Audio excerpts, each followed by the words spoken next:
Ini gak iso rek. Semua revolusi horizontal akan menghasilkan kemudaratan. Ndak bisa, gak iso. Sing salah paham kakean, sing memfitnah kakean. Saiki potensi fitnah dengan medsos dan media model sekarang itu 100%. Dan kita sudah menjadi bangsa yang dalam Quran disebut la yakaduna yafqahuna qaulan, Pak Yai. Jadi suatu bangsa atau suatu masyarakat yang tidak ngerti diomongin apa saja, atau memang pura-pura tidak mengerti atau yang tidak mau mengerti, jadi semua dipelesetkan, semua dibiaskan, semua dijadikan fitnah.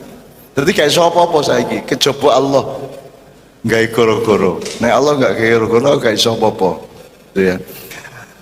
Upamaku nggak pasukan, pasukanku yang kok dari 1000 kayak 50. Sing 150 dibagi sego ya ucul kabeh kan gitu. Jadi saya tidak punya rencana apa-apa yang sifatnya horizontal. Akan ada rencana-rencana macam-macam dari Jakarta dan dari beberapa tempat yang lain, tetapi saya tidak mau terlibat secara horizontal. Tapi saya mau ikut, mau mengistighosainya kepada Allah Subhanahu wa taala. Karena nek gak Gusti Allah melok-melok gak iso. Gitu loh. Dan sampai hari ini kita tidak punya pemimpin yang memenuhi syarat di bidang apapun. Bahkan kita ini sudah sibuk dengan dunia akademis dan ekspertasi, nanti prakteknya dalam pemerintahan juga tidak dipakai ekspertasi itu. Sing ahli banyu ngurusi lemah, sing ahli lemah ngurusi banyu, sing ahli kirik ngurusi wedhus, sing ahli wedhus ngurusi sapi, sing ahli sapi ngurusi tikus dan seterusnya. Tidak ada disiplin ekspertasi di dalam birokrasi dan demokrasi kita. Dan rakyat kita juga tidak punya daya apapun dan tidak punya pengetahuan apa untuk memilih apapun. Tak bisa. Katanya apa? Nek mengandalkan demokrasi wong arek-arek gak ro kabeh. Ono bupati ketangkep KPK dihukum 4 tahun, balik nang daerahnya dipilih meneh kok, jadi bupati meneh kok, terus ditangkep meneh, balik meneh, melok pilihan meneh, dipilih meneh kok. Ya apa? Ya apa katanya? Wong rakyatnya ya gak kapok-kapok.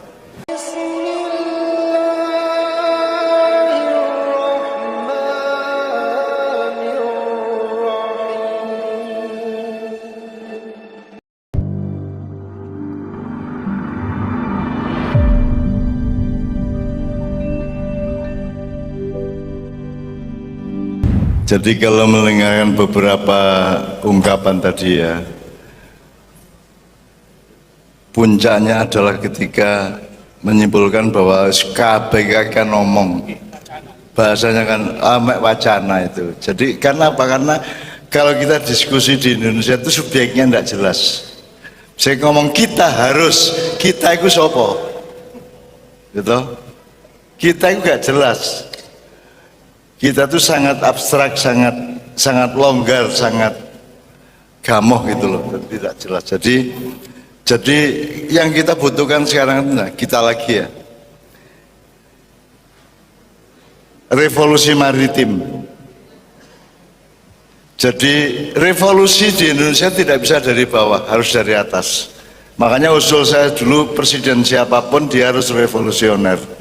Maksud saya dia harus bisa menggerakkan regedek ya, sesuatu yang sifatnya revolusioner tetapi terkendali oleh kekuatan pemerintahan TNI dan Polri gitu loh.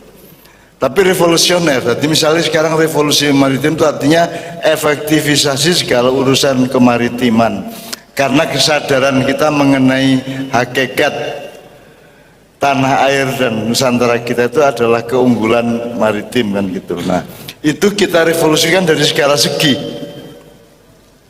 tetapi itu hanya bisa dilakukan kalau kita punya pemimpin yang menyadari itu dan mengetahui itu, terus dia punya kekuatan, dia punya kepandaian dan pengetahuan, tapi juga punya kebijaksanaan. Nah itu angel gitu. Oleh karena itu kita yang tidak berdaya itu paling enggak muga-muga Gusti Allah ngijabahi awakmu oleh pemimpin sing apik. Karena sekarang kalau Anda melakukan itu dari bawah ya nggak iso, nggak iso. Saya pernah jatuhin Pak Harto, minta Pak Harto turun, saya pernah naikin Gus Dur dan menampung Gus Dur ketika di impeachment oleh Pak Amin Rais dan MPR. Tapi saya sekarang tidak melakukan apapun kepada pemerintahan pusat karena saya tidak bisa menghitung dan menanggung multi efeknya. Aku biar nggak reformasi karo Cak Nur Kholis Majid, dadine kan taek ini kan gitu. Karena saya tidak bisa menghitung efeknya. Jadi sekarang saya tidak mampu dan tidak mau melakukan revolusi dari bawah. Itu hanya bisa Tuhan ikut berperan menentukan pemimpin Indonesia nanti akan orang yang memang dibutuhkan oleh masalah-masalah Indonesia. Menurut syukur arek maknya gitu.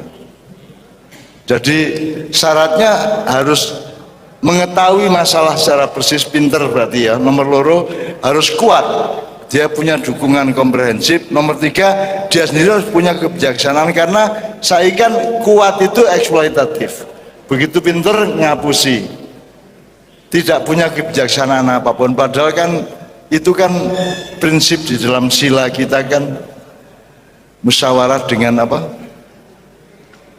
Kebijaksanaan yang dia apa? Nah ya, jadi kita tuh tidak punya itu semua. Jadi aku saiki iki pokoke ndelok nang ngarep iki nek Gusti Allah gak melok-melok wis gak iso apa-apa awake dhewe. Jadi kita cuma menyiapkan anakku, ponakanku, putuku meneh-meneh iki muga-muga pilihane mek loro, kate ngiduk wong ta diduk wong. Pilihannya kate menindas apa ditindas. Nah, gak mungkin kita milih ditindas. Pasti kok anak-anakku iso melok menindas iki kok nek ngene carane. Oleh karena itu tahun 2024 ini penting. Nah, yang penting itu maksud saya tidak ngomong politis, saya ngomong kira-kira Allah itu akan membuat ketentuan apa menjelang dan pada tahun 2024. Menurut saya. Oleh karena itu di Ma'iyah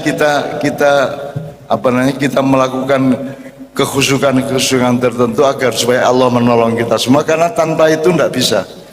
Ini gak iso rek. Semua revolusi horizontal akan menghasilkan kemudaratan, tidak bisa, gak iso. Sing salah paham kakean, sing memfitnah kakean. Saiki potensi fitnah dengan medsos dan media model sekarang itu 100%.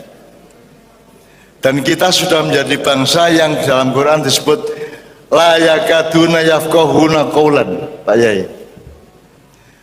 Jadi suatu bangsa atau suatu masyarakat yang tidak ngerti diomongin apa saja, atau memang pura-pura tidak mengerti atau yang tidak mau mengerti. Jadi semua dipelesetkan, semua dibiaskan, semua dijadikan fitnah. Jadi kayak apa-apa saiki kejaba Allah nggak goro-goro. Nek Allah nggak goro-goro gak iso apa-apa. Gitu ya. Upamaku nggak pasukanku yang kok dari 1000 kayak 50. Sing 150 dibagi sego ya ucul kabeh kan gitu. Jadi saya tidak punya rencana apa-apa yang sifatnya horizontal. Akan ada rencana-rencana macam-macam dari Jakarta dan dari beberapa tempat yang lain, tetapi saya tidak mau terlibat secara horizontal.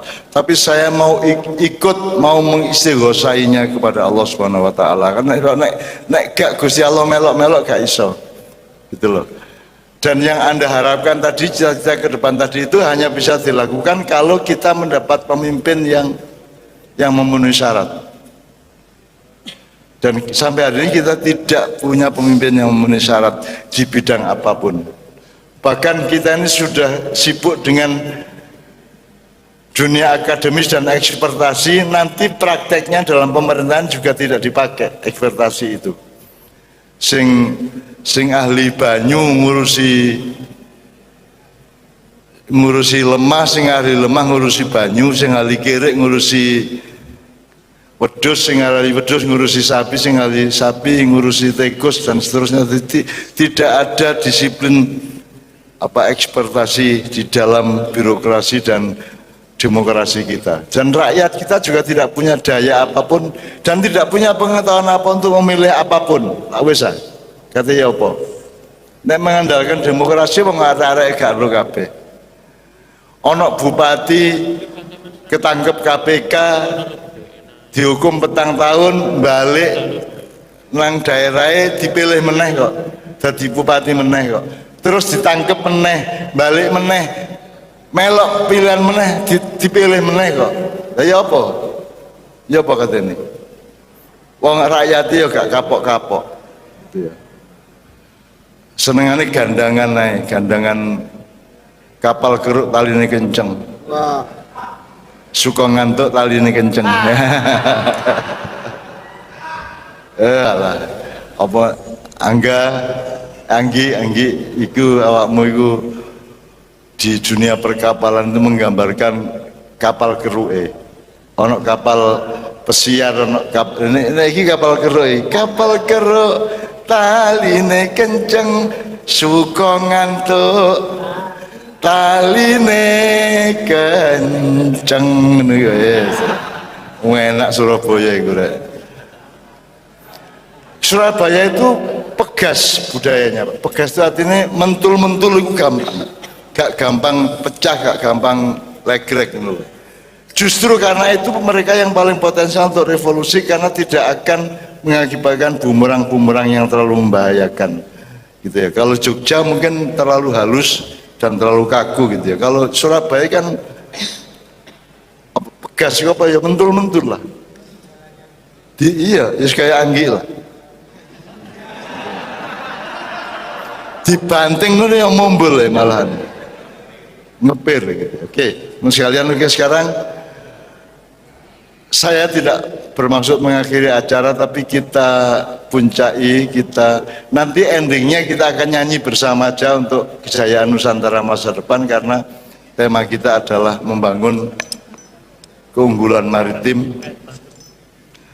Tadi saya lupa bercerita Pak, jadi sing bengkuang lho rek, kapal Majapahit berupa bengkuang itu kan kemudian kan dirampok karo Portugis, karo pasukan Portugis, perampok-perampok yang dari Eropa menjarah seluruh dunia termasuk ke lautan Indonesia. Jadi hancurnya kekesatriaan dan etos kepribadian bangsa Indonesia itu sejak itu. Karena kan pendekarnya tepat-tepat, tapi nek pendekar itu paling pol pedang karo tombak ngono ya, karo keris ngono ya, utawa pencak ngono ya. Tapi nek musuh meriam ya apa, nek musuh bedil ya apa. Nah, Pak tentara Majapahit yang mengawal kapal bengkuang untuk mengangkut rempah-rempah ke luar negeri itu dirampok oleh Portugis. Masih kuate ya apa, tentarane sakti ya apa, masih duwe aji lembu sekilan, masih duwe keris sanggala, tapi nek dibedil di meriam ya tetap kalah. Akhirnya mereka berpikir jane sing jantan iku ya apa, urip sing satria iku ya apa. Kan kalau pakai meriam iku gak satria to, Dik. Nek kon gelut ya gelut, gak bandem. Nek arek bandem apa nyawat boto ta watu kan berarti gak jantan itu. Nah, etos kejantanan itu hancur setelah munculnya Portugis, kapal-kapal Portugis merampok kapal-kapal Majapahit. Karena tentara-tentara Majapahit kemudian berpikir janjane urip ya apa sih?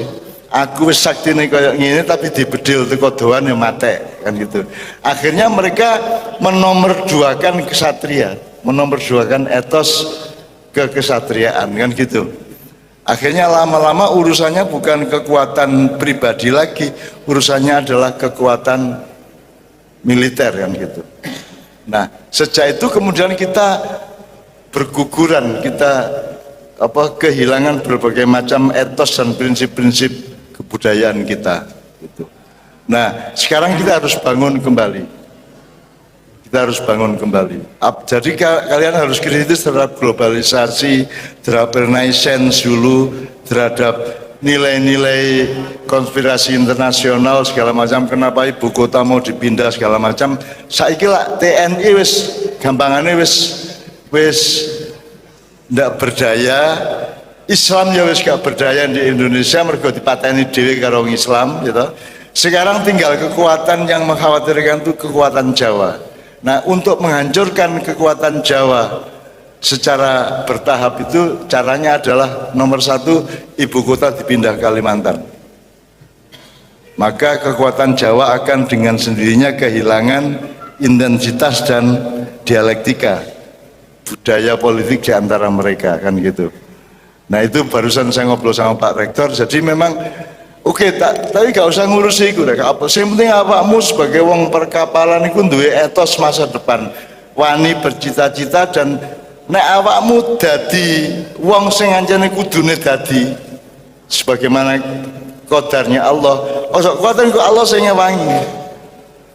Karena peperangan yang dialami Kanjeng Nabi juga tidak rasional. Perjanjian Hudaibiyah itu kan tidak rasional. Sekarang kita berada pada situasi Hudaibiyah, anak-anak Ma'iyah ini. Nah didelok-delok anjane Ma'iyah ya duduk NU, duduk Muhammadiyah, duduk Parpol, duduk Ormas, duduk apa-apa, gak duwe kekuatan apa-apa. Tetapi kekuatan kita terletak pada bahwa kita tidak melakukan yang orang lain lakukan yang jelas malah merusak. Minimum kita tidak ikut merusak, gitu loh. Itu kekuatan juga. Gitu. Kita tidak membuat institusi apapun yang selama berabad-abad terbukti berpuluh-puluh tahun terbukti merusak dan minimum tidak bisa mengatasi masalah. Nah, kita di Ma'iyah kita tahu bahwa kalau kita tidak bisa mengatasi masalah, minimum tidak menambah masalah langsung narik ketian ya. Nah, kita tidak menambah masalah, dan insya Allah mudah-mudahan itu membuat Allah nanti memandatkan kepada teman-teman Ma'iyah untuk mengatasi masalah pada suatu hari. Aku kepingin, aku ngenteni dino dimana nanti ono wong gede sing ndelosor ning ngarepku. Tak enteni hari itu.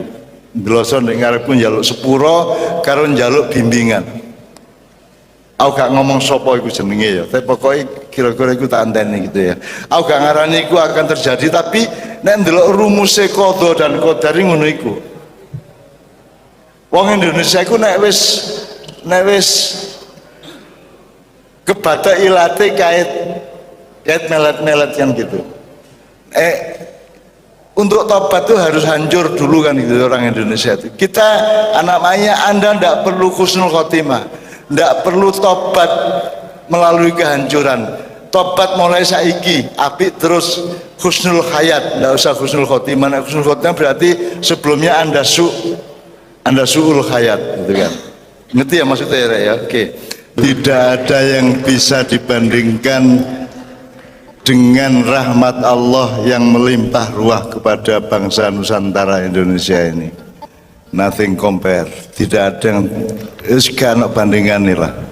Kita itu luar biasa diberi rahmat oleh Allah. Mulane saya kira kita mengingatkan yang paling prinsip dua hal. Pertama, pokoknya nandur. Jadi kayak aku mang cerita, kon nandur ngejek jagung, ndeleh wene jagung, kemudian kon gak perlu nyukul no jagung toh, kon gak perlu ngodot woy apa pohon jagung, mari ngono gak perlu nguwoh no jagung, kamu nandur tok, ngejek tok.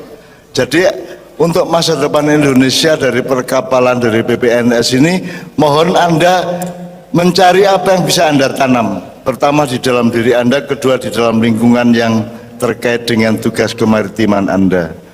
Pokoknya ojo khawatir, nanduro rek, kejiko nanduro, engko Gusti Allah sing ngodot, malaikat sing ngodot sampai Allah. Mudah-mudahan tahun 2040 nanti sudah berbuah baik hasil perjuangan Anda.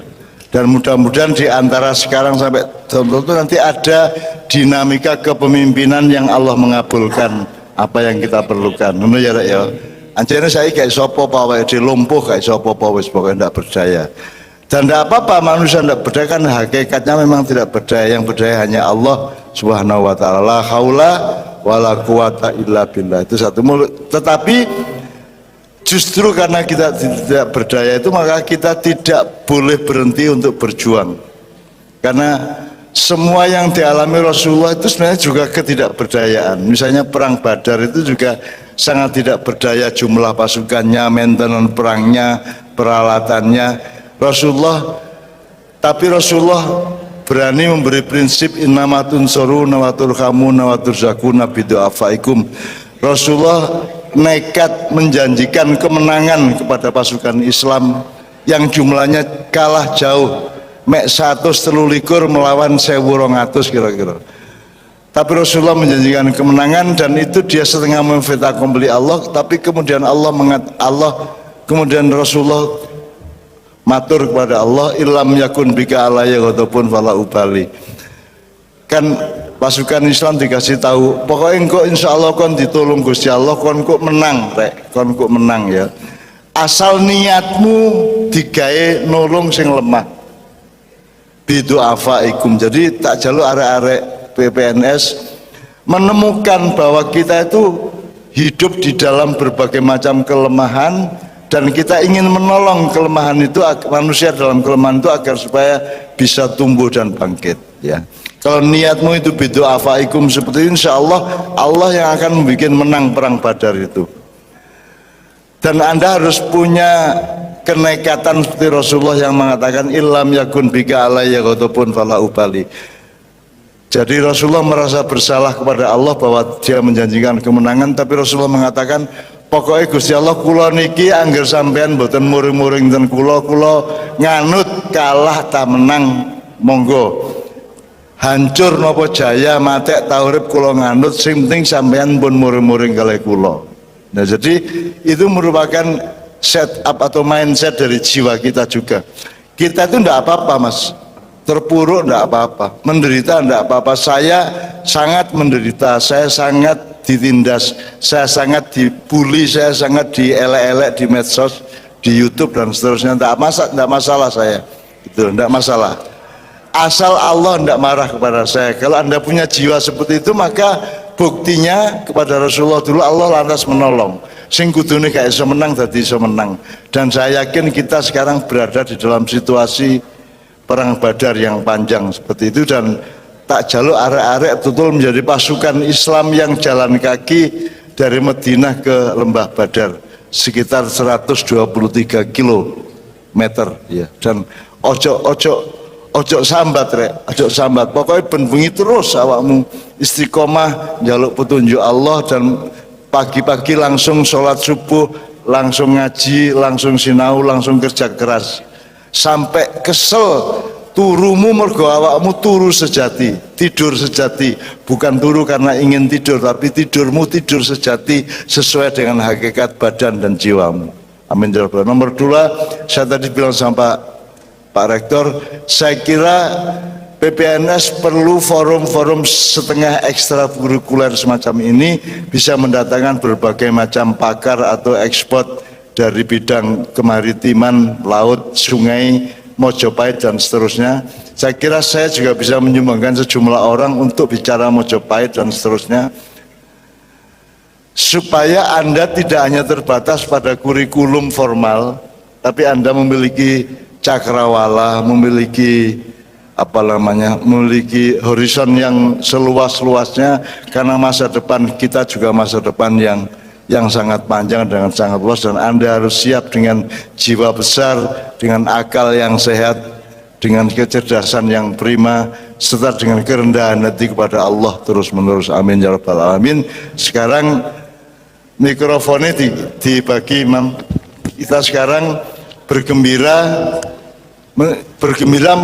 gak mergo senang-senang, tapi mensyukuri nikmat Allah yang nothing compared to you kepada Republik Nusantara Raya kita ini, gitu ya.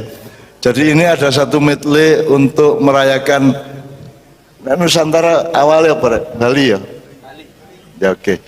Jadi teman-teman sekalian, Kiai Kanjeng ini kelihatannya cuma grup musik, cuman mungkin tidak banyak orang berpikir ya, musik itu ada 4 macam rek. Ono musik untuk estetika, ada musik untuk kesenian, di atas lagi ada musik untuk kebudayaan.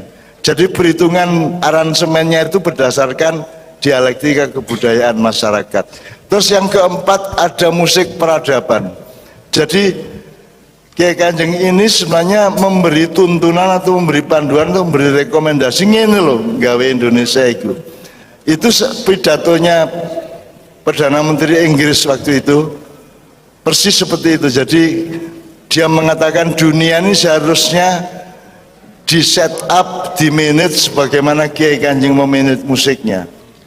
Jadi nggak omong besar mengenai pluralisme, tapi juga bisa memanage. Jadi kita Indonesia ini ndak anti Barat, ndak anti Arab, ndak anti apa-apa, tapi kita bisa angon gitu ya. KPku dingon didadekno kemaslahatan dan mamayu hayuning bawono. Kita sudah punya mamayu hayuning bawono kok nggawe sing aneh-aneh kan gitu.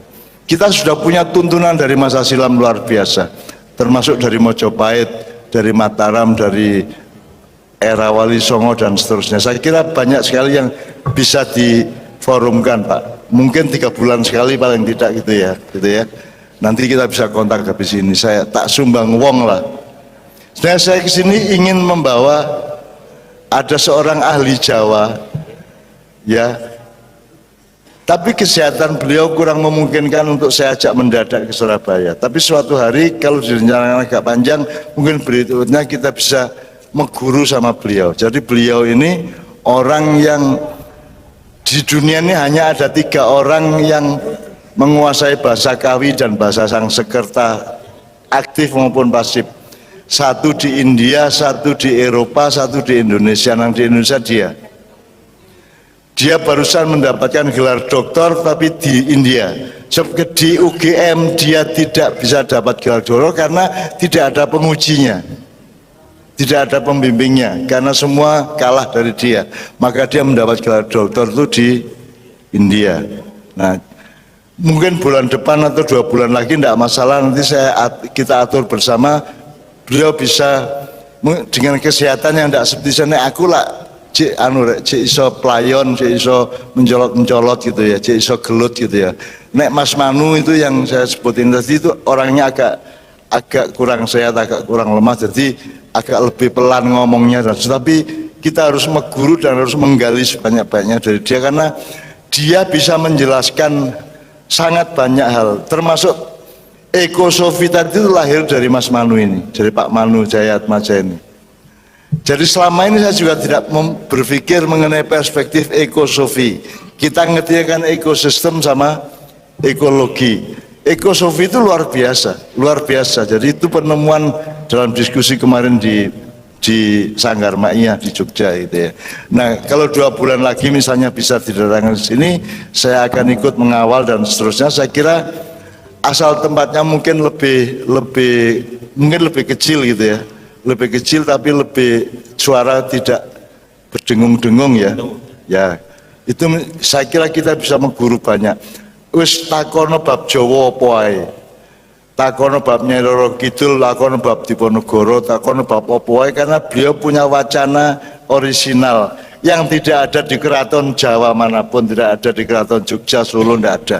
Hanya dia yang punya dari warisan-warisan yang beliau dapatkan langsung dari main resource-nya dulu gitu dan seterusnya. Jadi itu Pak Rektor, mudah-mudahan ini akseleratif, ini akan terus dan progresif, akan berkembang terus sehingga suatu hari akan lahir sesuatu untuk Indonesia Raya dari PPNS. Amin ya rabbal alamin. Apa lo kan kene iki isone mek nandur rek, ya ta? Mek ngejek karo ndeleh wene. Mari ngono lak kon gak melok gedhekno, gak melok ngodot, lha apa kok repot. Wis pokoke ngejika karo nandura wis beres. Engko sing gedhekno rabi sekali kok turuni bojomu lak dadi dhewe. Kon gak melok gedhekno, gak melok nglairno itu, tapi dadi dhewe. Jadi jangan khawatir kepada kuasa Allah. Wala tayasu mir rauhillah. Anda putus asa terhadap keterpurukan negara kita tidak ada masalah, tapi jangan putus asa terhadap pertolongan Allah, jangan putus harapan terhadap kasih sayang Allah. Nah itu yang paling penting. Jadi tak jaluk arek-arek PPNS masing-masing duweni cita-cita, duweni pengangen-angen, duweni tanduran wenih-wenih masa depan di dalam jiwanya, di dalam pikirannya, di dalam hatinya, ngono ya. Allahumma sholli wa sallim ala Muhammad. Amin ya rabbal alamin. Nek ana sing salah-salah dari forum ini, maka saya yang salah gitu ya. Kalau ada yang benar, Kalau ada yang baik dan ada yang dikabulkan oleh Allah, maka semua itu berada di tangan keharibaan dan kasih sayang Allah Subhanahu wa taala. Tak dongak norek pokoknya aku melok nyungguyung karo atiku sing jero from the bottom of my heart, itu ya anak jare wong Inggris. Tak dongakno teman, muga-muga cita-cita Pak Rektor dan Anda semua ini kalau Gusti Allah dianggap kayak jagung ditandur mari ngono malaikat nyukulno terus meneh-meneh woh. Ngono ya, amin ya rabbal alamin. Ngono ya, aku pamit sih. 2 bulan lagi mudah-mudahan ada forum lagi, kita datangkan banyak orang, tokoh-tokoh yang lain. Assalamualaikum warahmatullahi wabarakatuh.